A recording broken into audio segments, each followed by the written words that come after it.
Good afternoon. This is the Devar Torah on Parshas Toldos.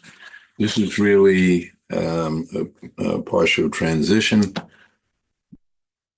It starts with the birth of Yaakov and Esav, deals with the negotiation with Elimelech, king of the Plishtim, and then again goes under the whole thing when Yitzhak says he wants to give brachas to Esav, Rivka, his wife and mother of Yaakov and Esav. He gets a nevuah that that's not to be appropriate, and also gets a nevuah from Hashem, prophecy on how to work the whole arrangement where Yaakov takes the place of Esav.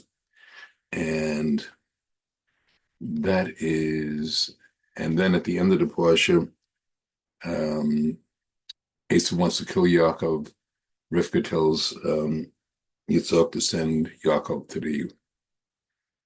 to her homeland so that he can get wives there, because the Canaanite women that Esav married was totally distracting. And also Esav, hearing the advice of Yitzhak to Yaakov about marriage, decides to take a third wife, who's a daughter of Ishmael. So we see the connection between Esav and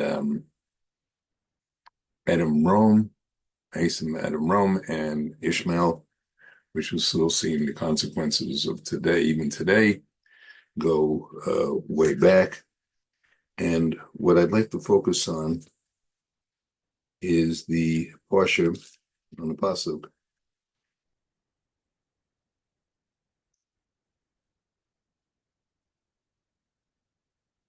It says near the beginning of the parsha, Rivka gets very worried when she's feeling there's a fight every time they go near a place of Avodah Zarah. One of the babies is trying to get out of that, and when the baby goes the other way, it goes near a place of mitzvahs and Torah, which in that case was Yeshiva Shemaneva. The baby's trying to move, so it sounds like a schizophrenic baby, with two personalities. And she goes to Hashem, and Hashem said to her, "V'yomer Hashem el shnei goyim b'tena v'shnei umamim me'er barad l'bala el malay emetz ra'ab aved asir." And Hashem said, "Two nations in womb, two regimes from your inside shall be separated. The might shall pass from one regime to the other, and the elder should serve the young." In other words, Yaakov Esav then describes how Esav came out first, but who's gripping his heel is Yaakov, because Yaakov was conceived first and Esav second, but the birth order when they came out of the womb was the opposite. And what I'd like to face on, what I'm going to be doing in the next few parshas, B'Yetzi and B'Yeshlach, is going into the whole and relationship and connection between Esav and Yaakov. But what I would like to do now is we know what the nation of Yaakov represents. What is the nation of Esav, and what do we see as its manifestations? Also, why was one son born and interested in Torah and spirituality, and Yaakov and Esav was a man of the earth? Now, to get some deeper understanding of that, and this is based partially on a commentary of the Megalos Mukha, or the Torah, which was from Natan, Natia, Shapira, Zikon Sadik, Echo, Andrew's nephew, who was very close, similar name, who was Rav Natan Shapira, and they explain in there what's going on here is that, let's look back at the generations. Our people came from idol-worshipping peoples from across the river, and what did we do? Each generation until we got to Yaakov, there was at least one problematic child. In fact, in each generation was one problematic child. In the case of Yaakov, in the case of generation Avram, he first at Sarah's encouragement had a child with Hagar. Now, what happened there is very interesting. Elements of impurity of Klipos like to go to where the other elements of Klipos are, and elements of Kedusha, of holiness, want to go with the elements of Kedusha. So at the time that Ishmael was conceived, all the negative side traits, which were minor in Avram, went to Hagar, went to Ishmael, and all the positive traits went to Avram. And all those positive traits were going to go into Yitzchak. So he was a spiritual person. But again, between him and Rivka, there's still elements of spiritual impurity, of Klipos. And they have two children, and you see this thing replicating itself. In one case, the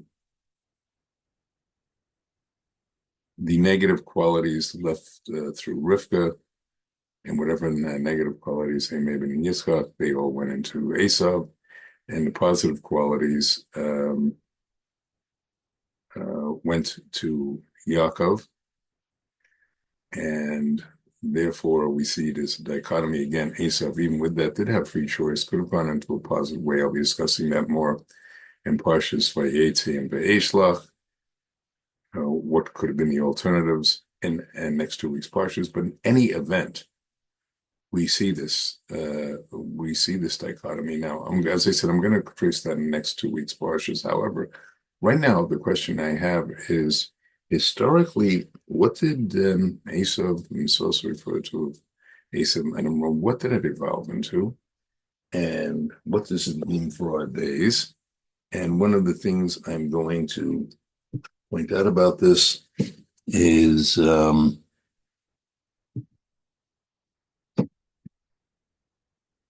the book of Daniel. If one wants to get a good understanding of the history, one should look at Daniel.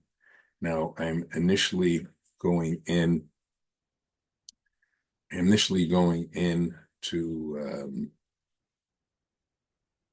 chapter 2, and Nebuchadnezzar had a vision. He was killing all of the non-Jewish wise men. He wanted to kill Daniel and his men, the wise men, and Daniel said, that's not fair. So Nebuchadnezzar said, he said to Nebuchadnezzar, give us a chance. He did. And except Nebuchadnezzar made him tell him the image before he interpreted it, unlike Pharaoh's going to do later, where he at least told Yosef the image. And he says, Anachnu Malka, Hazei Havata Ve'elu Selim Yachad Hagia Matzah Salma the Ki Rav Zivei Yitera Ka'e Kabbalah Yervach Achil. You, O king, were watching, and behold, a huge image. This image was immense. Its brightness was excessive, stood facing you, and its form was fearsome. V'hu Sama Reshe Hava Tav V'hudat V'ruta D'dei Kasaf V'usa V'yuhi in Yerachat Say Di Nakas. And Shekivi di Pazel Raglim Manecha di Pazel Minui di Kasal. And the image, its head was of fine gold, its breasts and arms of silver, its belly and thighs of copper, its legs of iron, its feet partially of iron and partially of clay. And then it goes on to ultimately seeing the destruction of that, which is symbolizing these four exiles, and the discussion of how that statue is going to be destroyed, which I'll speak about another time, is what's going to be this Mana Mashiach, the end of days. now, and Hashem will be fully revealed in the world. Now,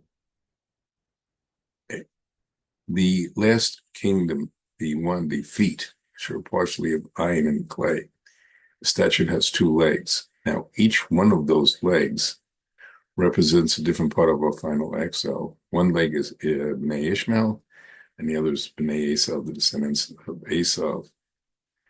And those are going to be our final challenges. We're living through that these days with both Bnei Esav, who today is largely the Western world, and Bnei Ishmael, all of the most of the countries in the Middle East are descendants of Bnei Ishmael, with the exception of Iran, which is descendant from Persia, and Iraq, which is partially descendant of Babylonia. So what was Babylonia? In any event, these nations, these are our final challenges, and I would like to give one insight. Now, based on the Malbim. He was a rabbinical commentator of the 1860s and 1870s, around the time of the American Civil War. So we're looking at we're looking at about 150 years ago. Said that an Ek of Mashiach, the time just with the footsteps of Mashiach, Kabbalat Mashiach, the birth times of Mashiach, which is the era in we're now, as history is rushing to a conclusion.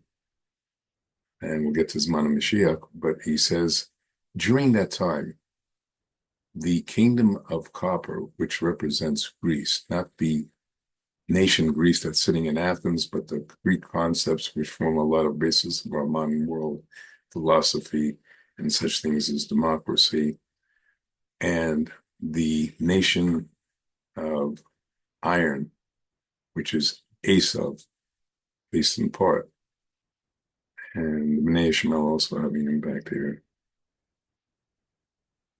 But I'm looking at the Esav part, and that was part of Malbim speaks about, will destroy the kingdom of gold and the kingdom of silver. What is the kingdom of gold? The kingdom of gold is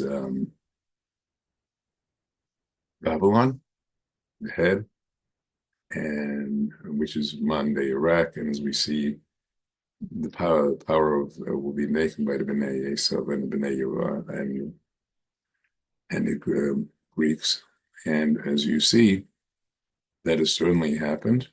Iraq's power has been broken. It still exists, but it was not the power it was before the Gulf Wars. And who are the B'nai? And who is the nation of silver? It's Persia, which is now Iran.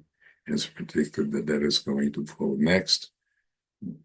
And may that happen speedily.